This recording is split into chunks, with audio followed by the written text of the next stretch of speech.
नमस्कार, स्वागत है आपका जी बिजनेस में। और जी बिजनेस के मोतीलाल ओसवाल स्टूडियो से आप देख रहे हैं आपकी खबर आपका फायदा। मैं हूं दीपक डोभाल। मुंबई की एक खबर तेजी से वायरल हुई। हुआ ये कि अंधेरी की रहने वाली एक महिला ने 17,500 का फेशियल और मसाज कराया, जिसके बाद उसके चेहरे की स्किन बुरी तरह से झुलस गई। मामला इतना गंभीर है कि पुलिस ने आरोपी सैलून के खिलाफ एफआईआर दर्ज कर ली है। और सिर्फ यही मामला नहीं है, मुंबई पुलिस ने हाल ही में नकली ब्यूटी प्रोडक्ट्स बनाने वाली एक फैक्ट्री का भांडाफोड़ किया। पुलिस ने इस फैक्ट्री से नामी ब्रांड्स के करीब 1.5 करोड़ के नकली प्रोडक्ट्स को जब्त किया। क्रिसिल की रिपोर्ट बताती है कि देश के कंज्यूमर के हाथ में पहुंचने वाला 25 से 30% सामान नकली होता है। ऐसे में आज हम असली के नाम पर नकली के मकड़जाल को समझने की कोशिश करेंगे और जानेंगे कि आखिर खूबसूरती के नाम पर नकली माल के इस कारोबार से कैसे मिलेगी मुक्ति। सबसे पहले रिपोर्ट, लौट रहे हैं खास मेहमानों के साथ।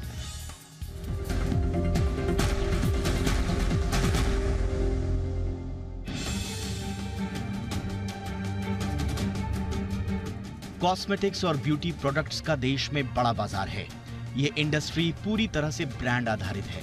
आमतौर पर ब्रांडेड प्रोडक्ट्स महंगे भी होते हैं। इसी का फायदा उठाकर नक्काल नामचीन कॉस्मेटिक्स और ब्यूटी प्रोडक्ट्स के नकली उत्पादों को बाजार में बेचने का काम करते हैं। ये नकली प्रोडक्ट बेहद घटिया और सस्ते होते हैं और इनकी छोटे शहरों में खूब डिमांड होती है। दरअसल मुंबई पुलिस की क्राइम ब्रांच ने नकली ब्यूटी प्रोडक्ट बनाने वाली एक ऐसी ही फैक्ट्री का भंडाफोड़ कर करीब 1 करोड़ 40 लाख के नकली उत्पादों को जब्त किया। इस फैक्ट्री में ब्रांडेड कंपनियों के नकली ब्यूटी प्रोडक्ट्स बनते थे। इसके खतरे की बात करें तो मुंबई के अंधेरी इलाके की एक महिला को नकली कॉस्मेटिक उत्पाद का इस्तेमाल करना महंगा पड़ गया। महिला ने आरोप लगाया है कि नकली कॉस्मेटिक उत्पाद का इस्तेमाल करने से उसका चेहरा खराब हो गया। पीड़ित महिला ने एक ब्यूटी सैलून के खिलाफ बाकायदा इस मामले में शिकायत भी दर्ज कराई है। खास तौर से मेकअप प्रोडक्ट में मरकरी, लेड, निकल, कोबाल्ट वगैरह खतरनाक तत्व होते हैं जिनसे स्किन बर्न होने का खतरा होता है। इसमें इस्तेमाल होने वाले केमिकल्स स्किन के साथ साथ दूसरी कई तरह की बीमारियों की वजह भी बन सकते हैं। नकली काजल के इस्तेमाल से आंखों में इन्फेक्शन होने का खतरा होता है। नकली लिपस्टिक से होठों के काले पड़ने और सूजन का डर रहता है। वहीं नकली फेस क्रीम से कील मुहासे, पिंपल, दाग, धब्बे की समस्याएं शुरू हो सकती हैं। आमतौर पर फेयरनेस क्रीम से जुड़े नकली प्रोडक्ट्स में पारे की मात्रा अधिक होती है। तय मानकों से ज्यादा पारे के इस्तेमाल से नर्वस सिस्टम, पाचन तंत्र, किडनी, लिवर, फेफड़ों पर भी बुरा असर पड़ता है। असली नकली ब्यूटी प्रोडक्ट की पहचान इसलिए बहुत जरूरी हो जाती है। दरअसल हर ब्रांड की अपनी एक अलग पहचान होती है। खासतौर से रंग और लिखावट की स्टाइल के साथ पैकिंग के तरीके को बारीकी से गौर किया जाए तो अंतर पकड़ में आ सकता है। कई बार नकली उत्पाद बेचने वाले ब्रांडेड प्रोडक्ट्स के नाम में मामूली बदलाव कर देते हैं जो एक बार ही देखने में बिल्कुल पकड़ में नहीं आते, लेकिन इन प्रोडक्ट्स की क्वालिटी दोयम दर्जे की होती है। क्रिसिल की एक रिपोर्ट के मुताबिक देश में बिकने वाले ऐसे तकरीबन 25 से 30% प्रोडक्ट्स नकली होते हैं। पैसों की बात करें तो यह आंकड़ा करीब 2.5 लाख करोड़ से ज्यादा का है। अगर अलग अलग सेक्टर्स की बात करें तो 31% के साथ नकली उत्पादों के मामले में कपड़ों का सेगमेंट सबसे पहले नंबर पर आता है। इसके बाद 28% के साथ FMCG और 25% के साथ ऑटोमोटिव का नंबर आता है। इनमें फार्मास्यूटिकल्स 20%, कंज्यूमर ड्यूरेबल्स 17% और एग्रोकेमिकल्स के 16% सामान नकली बिकते हैं।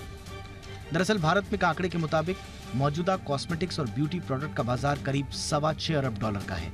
इतने बड़े बाजार में नकली प्रोडक्ट बड़े पैमाने पर सेंध लगाने का काम कर रहे हैं। ऐसे में अपनी सेहत को प्राथमिकता दें, सस्ते को नहीं। सही दुकान से जांच परख कर ही कोई ब्यूटी प्रोडक्ट या कॉस्मेटिक उत्पाद खरीदें ताकि ब्यूटी के नाम पर आपकी सेहत से खिलवाड़ न हो पाए। ब्यूरो रिपोर्ट, जी मीडिया। बहुत खास मेहमान इस वक्त हमारे साथ हैं। महेश झगड़े साहब हमारे साथ हैं, जो कि पूर्व FDA कमिश्नर हैं महाराष्ट्र के। बहुत बहुत स्वागत है महेश सर आपका हमारे शो पर। हमारे साथ हैं doctor Deepali Bhardwaj, senior dermatologist हैं। डॉक्टर दीपाली आपका भी बहुत बहुत स्वागत है। और हमारे साथ हैं मीनाक्षी दत्त, जानी मानी ब्यूटिशियन हैं। मीनाक्षी जी आपका भी बहुत बहुत स्वागत है। डॉक्टर दीपाली, मैं ये मुंबई की जो अंधेरी से घटना सामने आई है उसी से चर्चा की शुरुआत आपसे करना चाहूंगा। बताया जा रहा है कि इस महिला ने हाइड्रा फेशियल ट्रीटमेंट कराया था और इसकी वजह से अब डॉक्टर्स ये बता रहे हैं कि इस महिला के चेहरे पर परमानेंट डैमेज हो गया है। क्या आप इसके पीछे का कारण मानती हैं मैम? ये लापरवाही है या नकली कॉस्मेटिक्स का मामला है? इसके पीछे के मूल कारण आप क्या मानती हैं? इसके मूल कारण बहुत सारे हैं और सबसे पहला ऑफ कोर्स लापरवाही है। दूसरा हो सकता है कि जो प्रोडक्ट यूज़ किया है उसकी क्वालिटी अच्छी नहीं है। तीसरा जो टेक्नीशियन है करने वाला, उसको अपना काम नहीं आता था, उसने बहुत डीप किया। चौथा जो पेशेंट है, क्या पता उसने कुछ छुपाया हो क्योंकि हमें उसके बारे में नहीं पता, उसने उसी दिन सुबह या एक दिन पहले भी यही ट्रीटमेंट किया हो, तो हो सकता है उसकी वजह से स्किन सेंसिटिव हो गई हो। ये भी काफ़ी कॉमनली देखा जाता है महिलाओं में। जी, ये कहा यह जाता है कि ये जो खास किस्म का ट्रीटमेंट है, ये एक हाइड्रा फेशियल एस्थेटिशियन जो प्रमाणित हो वही कर सकती है। क्या ऐसा कुछ होता है मैम? जी बिल्कुल होता है। और सॉरी, इसमें एक पुलिस वाले सर भी हैं, आपने बताया, और मैं उनसे आपके चैनल के द्वारा दरखास्त करूंगी कि हमारी सरकार को आज की डेट में तट पे रहना चाहिए, क्योंकि एक इकलौता हमारा देश है जिसमें हेयर ट्रांसप्लांट से डेथ रिपोर्ट हो चुकी हैं, हाइड्रा फेशियल है जिससे इस तरह की चीज़ आज रिपोर्ट हो रही है, जो बहुत ही शर्मिंदगी की बात है। और उसका रीज़न है कि हमारे देश में क्वैकरी को कंट्रोल नहीं किया जाता। छोटे छोटे ब्यूटी पार्लर्स में हाइड्रा फेशियल होता है, चाइनीज मशीन से हाइड्रा फेशियल होता है जिसमें पुअर क्वालिटी मटेरियल्स यूज होते हैं। इस तरह के केसेस में पहले भी देख चुकी हूं।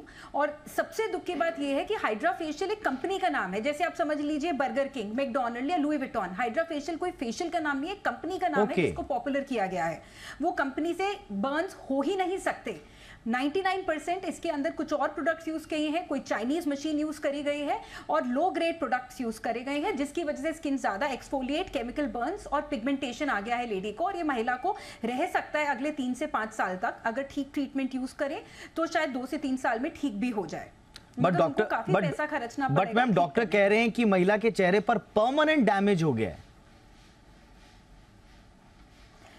अब वो डॉक्टर टू डॉक्टर डिपेंड करेगा। मेरे सामने केस नहीं है, मगर काले को गोरा और बर्न्स को ठीक करना ही डर्मेटोलॉजिस्ट की आर्ट होती है। अगर एक अच्छे डॉक्टर को दिखाएंगे तो गॉड विलिंग। देखिए, नुकसान आंशिक हो या नुकसान परमानेंट हो या टेम्परेरी हो, बात ये नहीं है। नुकसान नुकसान है और ये बड़ा नुकसान है। महेश सर, ये जैसा कि मैम बता भी रही हैं कि इससे पहले भी ऐसा हो चुका है। मुंबई पुलिस ने अभी नकली कॉस्मेटिक्स के सामान का पूरा भंडाफोड़ किया है।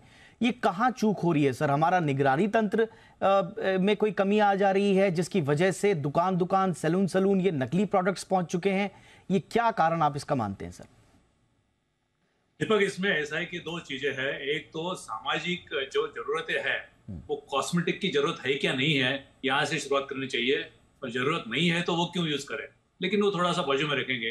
अभी हम जो कॉस्मेटिक्स की बात कर रहे हैं उसमें 5 चीजें होती है। एक तो स्पूरियस होता है, मिस ब्रांडेड होता है और एक्सपायर्ड होता है, या उसी में जो सही है लेकिन वो भी गलत है। और आखिरी चीज मैं बोलता हूँ कि जिसको यहाँ पे ब्यूटी पार्लर में वही के वही बनाया जाता है। ऐसे 5 चीजों में एक कॉस्मेटिक्स बनता है। अभी जो रेगुलेटेड है वो ब्रांडेड जो हम जिसकी बात कर रहे हैं उसमें स्पूरियस और उसमें मिस ब्रांडेड होता है। अभी स्पूरियस है नहीं, वो ऐसा है कि वो उसमें जो बनाया गया है वही गलत है, तत्व तो उसमें गलत है, उसमें केमिकल्स गलत है, उसकी मात्रा गलत है। और मिस ब्रांडेड है कि जो बड़ी कंपनी है उसके नाम पे और कोई तो बना रहा है। अभी इसमें और एक चीज है कि जो एक्सपायर्ड हुआ है, क्योंकि उसका एक ये होता है कि कितने दिन तक उसका यूज करना चाहिए, लेकिन एक्सपायरी के बाद फिर से उसके ऊपर लेबल लगाया जाता है कि वो एक्सपायर नहीं हुआ है।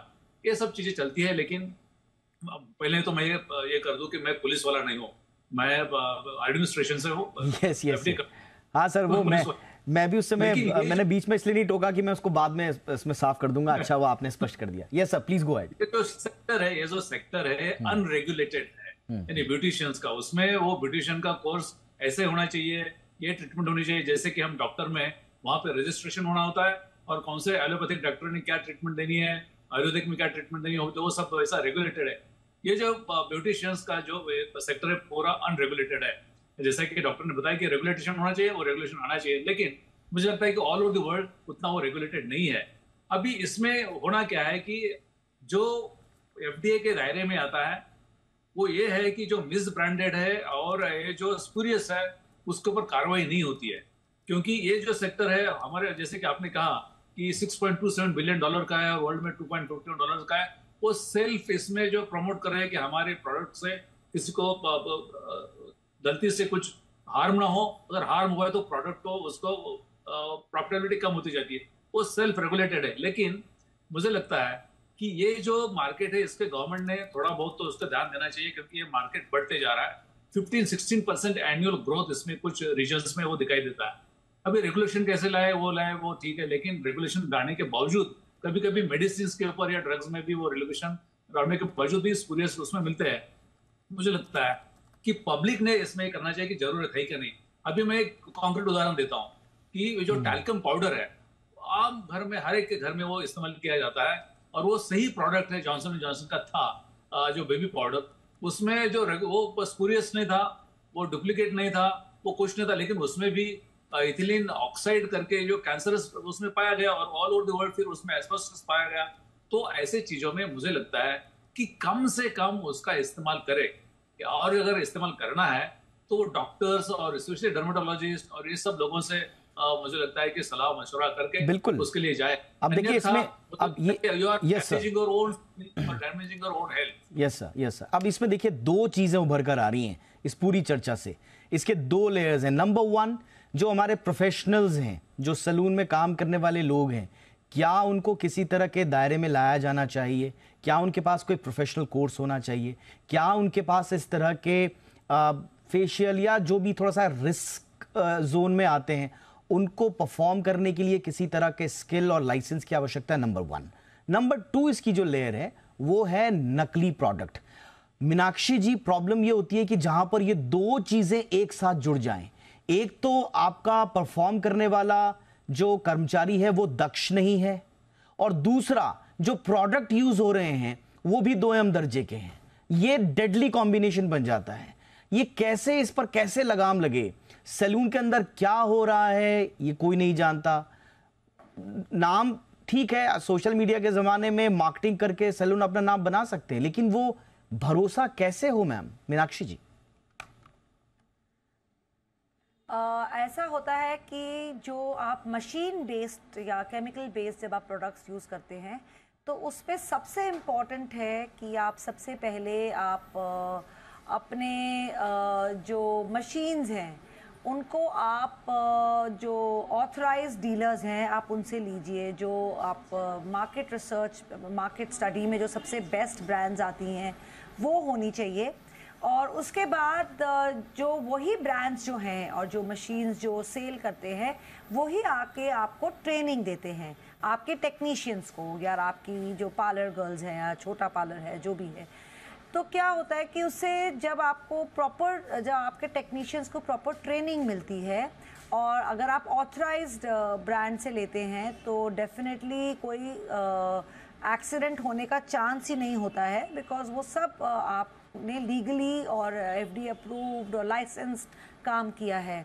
प्रॉब्लम तब आती है जब आप एक काम चोरी चकारी टाइप कर रहे हो, जहां आपको सिर्फ पैसा कमाना है और आपका और कोई इंटरेस्ट नहीं है, क्लाइंट सर्विस आपका कोई इंटरेस्ट नहीं है, उनका अगर उनको कोई डैमेज होता है बिकॉज ये अगेन। अच्छा मीनाक्षी जी थोड़ा हमें बताइए, मीनाक्षी जी थोड़ा हमें बताइए, ये जो भी ये मशीन्स ली जाती हैं, जैसा कि डॉक्टर दीपाली ने भी अभी कहा कि ये चाइनीज कंपनी की ओर से दोयम दर्जे की ये मशीन्स वगैरह ले ली जाती हैं, ये कितना प्रचलित है? ये कितने सैलून में इस तरह से इस्तेमाल हो रहा होगा कि कहीं से भी अनऑथराइज्ड प्रोडक्ट उठा लिए सिर्फ सस्ते के चक्कर में?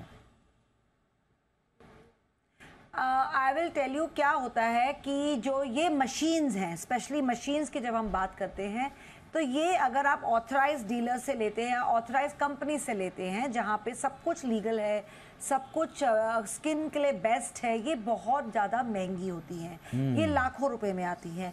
इनकी जो डुप्लीकेट्स हैं ये बहुत सस्ती आती हैं, लिटरली आई थिंक 1/10 और may be 1/50 at the price. इसीलिए छोटे छोटे सैलून्स के लिए अब बहुत ईजी हो गया है ये मशीन्स प्रोक्योर करना। और इनके जब कोई भी आप केमिकल बेस्ड प्रोडक्ट यूज़ करते हैं तो जो प्रोडक्ट है वो बहुत इम्पॉर्टेंट है कि अच्छी क्वालिटी का हो। जब अच्छी क्वालिटी का प्रोडक्ट अपनी मशीन्स में डालेंगे और वही आप स्किन्स पे इन्फ्यूज़ करेंगे तो उससे ऑफ कोर्स आपका रिजल्ट बहुत अच्छा आता है।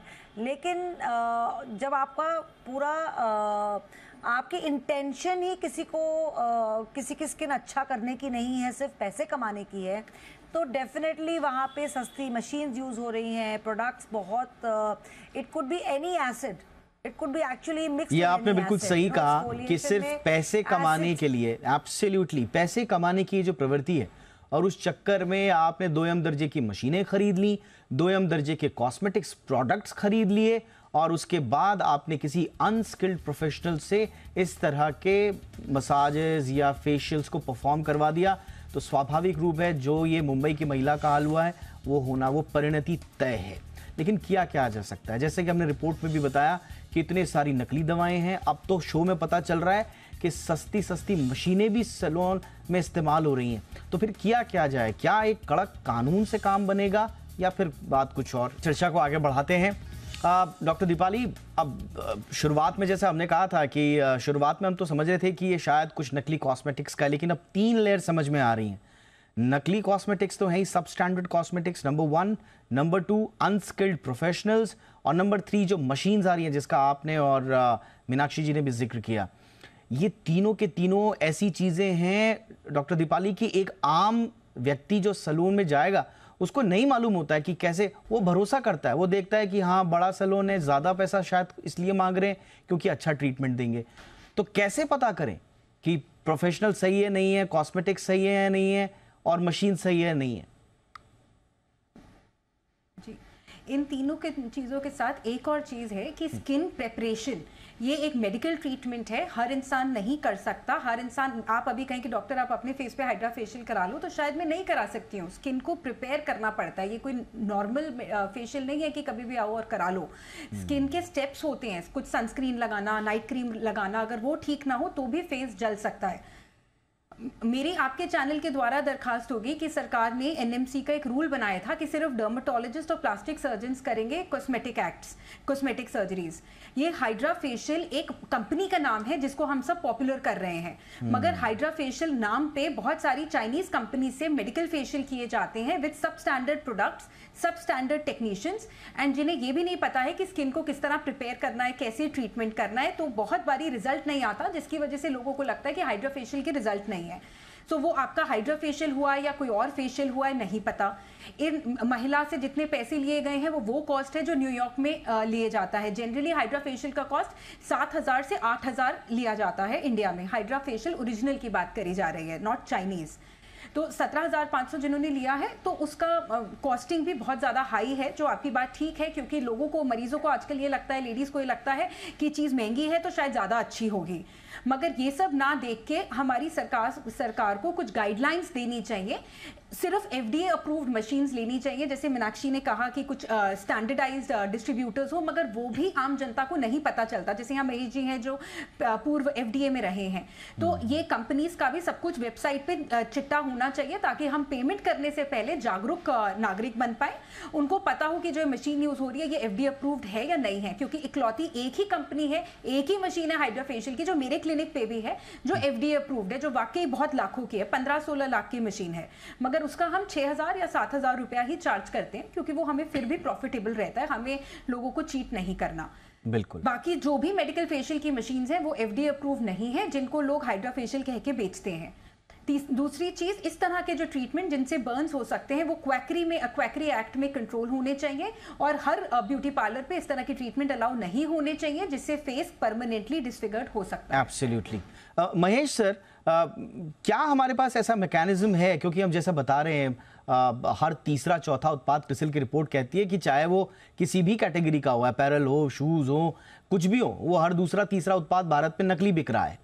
अब ये जो पर्टिकुलर इशू है सैलून वाला, और स्किन केयर के प्रति जागरूकता हिंदुस्तान में लगातार बढ़ रही है, क्या कोई ऐसे प्रावधान हैं कि लोकल FDA के जो लोग होते हैं या उनसे जुड़ा हुआ जो वर्कफोर्स है वो जाकर मशीनों की जांच करें, वो जाकर ये देखें कि कॉस्मेटिक्स को मिक्स करके किस तरह से वो उसका ट्रीटमेंट का पूरा प्रोडक्ट तैयार किया जा रहा है?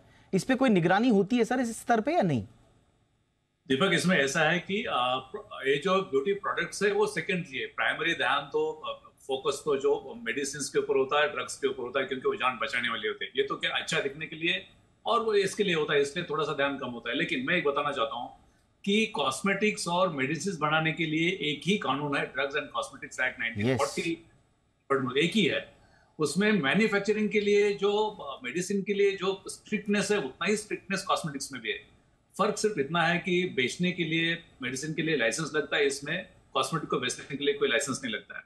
दूसरी चीज मैं बताता हूँ कि इसमें जो मेडिकल डिवाइसेस होते हैं जो डिफाइन किए होते हैं, मेडिकल डिवाइसेस को मेडिसिन का उसका दर्जा दिया गया और उसमें से वो लिस्ट होती है। लेकिन जो FDA अप्रूव्ड ऐसा जो कभी आता है उसमें से 99.99% ऐसे कोई FDA अप्रूव करता नहीं है। वो एडवर्टाइजमेंट सिर्फ FDA अप्रूव ऐसा होता है, वो गलत होता है। FDA ऐसे कोई भी ब्यूटी प्रोडक्ट के जो मशीन होते हैं उसको कोई अप्रूवल देता नहीं है। इसमें कुछ ऐसा नहीं होता। तो इसलिए पब्लिक, आपके माध्यम से मैं पब्लिक को कहना चाहता हूँ कि FDA अप्रूव जो होता है यही सेंटेंस ही गलत होता है वहां पे, क्योंकि महाराष्ट्र में क्या है, देश में FDA ऐसे ब्यूटी जो मशीन है उसमें कहीं अप्रूवल देने की, हाँ जो डिवाइस करके जो मेडिकल डिवाइस है उसके लिए दिया जाता है जी। और एक मैं चीज आपको बताना चाहता हूँ जी कि आप इस्तेमाल करते हैं और बड़े बड़े प्रोडक्ट, समझो कि हम बोलते हैं कि अच्छे कंपनी के वाले हैं। मैं सिर्फ पब्लिक को ये बताना चाहता हूँ कि बड़ी कंपनी है लेकिन उसके गलत जो आपने जैसे बोला कि बहुत सारे स्पूरियस बनते हैं। मैं बड़ा कंपनी नाम बोलने में कोई नहीं कि बॉडी शॉप करके कंपनी वर्ल्ड वाइड है। उन्होंने वो क्या, मैंने देखा था कि एक बॉम्बे के इसमें मॉल में उसका एक्सपायर्ड हुआ मटेरियल के ऊपर वो नेम चेंज कर रेगुलर शॉप में। अभी रेगुलर शॉप में अगर वो ऑफिशियली कर रहा है तो मुझे लगता है कि ये पब्लिक ने थोड़ा सा ड्यू डिलिजेंस खुद के ऊपर ही करना चाहिए कि हम क्या खरीदते और क्या नहीं खरीदे। तो ये यानी कि ये बिल्कुल, यानी कि ये चारों तरफ, ये यानी कि ये हर तरफ से जागरूकता का इश्यू है। कंज्यूमर की तरफ से भी थोड़ा सा निगरानी भी मुझे लगता है कि बढ़ाने की आवश्यकता है इस पे। मीनाक्षी जी, क्विकली कुछ टिप देना चाहेंगी? अगली बार कोई सैलून में जाए तो फिर क्या ध्यान में रखे जो इस तरह के ट्रैप पे ना आए? मैं सजेस्ट हमेशा आई फील कि क्लाइंट्स को कैटेगराइज करना चाहिए कि उनको कहाँ जाना है। सैलून में जाना है सैलून के काम करवाने के लिए। अगर आप जो रेगुलर फेशियल्स हैं, हैंड से जो होते हैं, जो चलते आ रहे हैं ट्रेडिशनली, वो आप सैलून में कराइए। अगर मशीन बेस्ड प्रोडक्ट्स हैं, फेशियल्स हैं, उसके लिए please go to good dermatologist या स्किन क्लिनिक्स जहाँ पे वो लाइसेंस्ड डॉक्टर्स हैं, सारे टेक्नीशियंस लाइसेंस्ड हैं, उनके पास बेस्ट ऑफ मशीन्स हैं। और ऐसे ही आप अपनी स्किन ट्रीटमेंट्स के लिए किसी भी लोकल सैलून में ना जाएं तो बेटर है, बिकॉज ऐसे डिज़ास्टर्स नहीं तो होते रहेंगे। सैलून के काम के लिए देखो, सैलून्स बने हैं सैलून के काम के लिए, जिसमें आप वैसे जो हम अपने हाथों से ट्रेडिशनल जो they are not chemical based and they don't need doctors, उस पर सिर्फ आपको एक एक्सपीरियंस की ज़रूरत है।